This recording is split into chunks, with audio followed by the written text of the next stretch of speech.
Cantt railway station का लगातार विकास कार्य चल रहा है। इसी क्रम में वाराणसी जंक्शन की सेकंड एंट्री के लिए चल रहे कार्य के क्रम में बुधवार को रेलवे ने कैंटोनमेंट एरिया में बंगला नंबर 68 और 79 क्वार्टर नंबर 10 पर ध्वस्तीकरण की कार्रवाई की। इस दौरान इस बंगले में रहने वाले परिवारों ने रेलवे पर आरोप लगाया कि शॉर्ट नोटिस में मकान तोड़ा गया। साथ ही मुकदमा हाईकोर्ट में होने के बावजूद कार्रवाई नहीं रोकी गई और हमें बेघर कर दिया गया। लोगों ने कहा कि बरसात में हमें बेघर किया जा रहा है, रेलवे हमें मुआवजा भी नहीं दे रहा और न ही हमारा विस्थापन करवा रहा है। बंगला नंबर 79 क्वार्टर नंबर 10 में रहने वाले अभिनव श्रीवास्तव ने बताया कि हम 5 परिवार इसमें रहते हैं। हम यहाँ 35 साल से रह रहे हैं और लीज की इस जमीन की हमने रजिस्ट्री भी करवाई है और हमारा दाखिल खारिज भी है। बीते दिनों रेलवे ने थर्ड एंट्री के लिए चौड़ीकरण करने के उद्देश्य से हमारे घरों पर नोटिस चस्पा करवाई कि आपका मकान इलीगल है और इसे तोड़ा जाएगा 27 जुलाई को। इसके बाद आज ये कार्रवाई शुरू कर दी गई है। बिना हमें मुआवजा दिए और बिना विस्थापित किए हम बेघर हो गए हैं। सर मेरा नाम अभिनव श्रीवास्तव है। क्या मामला है आज यहाँ रेलवे की अधिकृत किया जा रहा है जमीन, क्या मामला है पूरा मामला बताएं। सर ये मामला ये है कि इस ज़मीन पे इस हमारा की ज़मीन है इस ज़मीन पे इस प्रॉपर्टी पे हम विगत 35 वर्षों से रहते आए हैं। हमारा परिवार है, 25-30 लोगों का परिवार है। इस प्रॉपर्टी के 3 मालिक हैं और हम तीनों लोगों ने इस प्रॉपर्टी को रजिस्ट्री कराया है और हमारा दाखिल खारिज भी है और लीज की ज़मीन है, लेकिन हमारा इस पे जो होल्ड बनता है और लीज की ज़मीन है सर, इस पे हमारा जो कंस्ट्रक्टेड एरिया है उस पे हमारा रजिस्ट्री हुआ है, सब कुछ प्रॉपर हुआ है। हम बिजली बिल देते आए हैं, हर साल हाउस टैक्स देते आए हैं, सब कुछ देते आए हैं, वाटर टैक्स एवरीथिंग जो होना चाहिए सब कुछ लगभग। मेरा आधार कार्ड यहाँ का है, सब कुछ यहाँ पे है, ठीक है। तो हुआ ये कि रेलवे ने एक दिन आके यहाँ हमारे दीवार पर नोटिस लगा दी और उन्हें बोल रहे कि ये इसको इलीगल है और अतिक्रमण है, इसको गिराया जाएगा। 27 तारीख को डेट दे दिया गया। तो हमने उनसे पूछा कि आप किस बेसिस पे किसके आदेश से करें, तो उसका हमें कोई डॉक्यूमेंट नहीं, कोई वो नहीं दिया। तो मैटर में फिर कोर्ट में गया।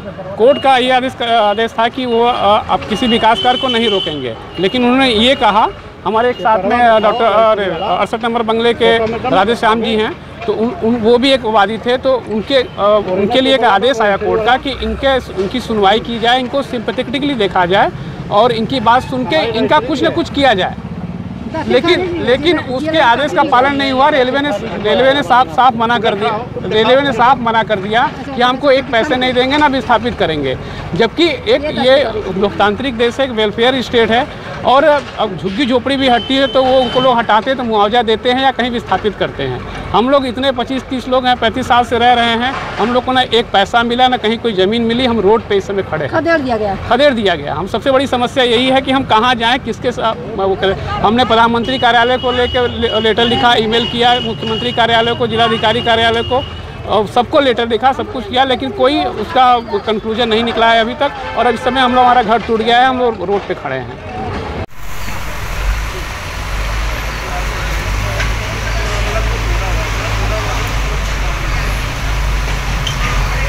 अपना नाम बताएं और क्या समस्या है। मेरा नाम राजवती श्रीवास्तव है।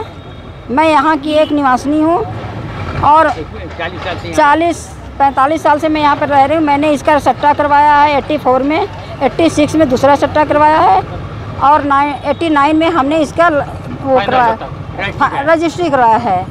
इसके बाद 2003 में हमने इसका मोटेशन दाखिल खारिज करवाया है और 2003 में इन्होंने बोल रहे हैं कि 95 से आप लोगों की लीज़ ख़त्म हो गई है, आप लोग बेदखल हो गए। तो हमको बेदखल ना करके इन्होंने 2003 में मेरे लीज़ का पैसा कैसे जमा किया, मेरे को दाखिल खारिज कैसे 2003 में दिया इन्होंने। और इसके बाद आज मेरे बच्चा बीमार चल रहा, उसका एक्सीडेंट हुआ है। ये लोग आ करके एक नोटिस चिपकाया, न उसमें कुछ एरिया दिखाया, न किसी का नाम दिखाया, न कुछ दिखाया। बोला कि नहीं ये तोड़ दिया जाएगा 27 को ये तोड़ने आए हैं। और इसके बाद हमारा केस चल रहा है हाई कोर्ट में। मेरे वकील हैं मिश्रा जी, उन्होंने अभी उनका मेंशन चल रहा था, 10 बजे से उनका मेंशन चल रहा था। नहीं सुनिए, मेंशन चल रहा था तो उनको हमने फ़ोन किया, सुबह किया तो बोला कि आपका मेंशन चल रहा है, उन लोगों की हिम्मत नहीं है।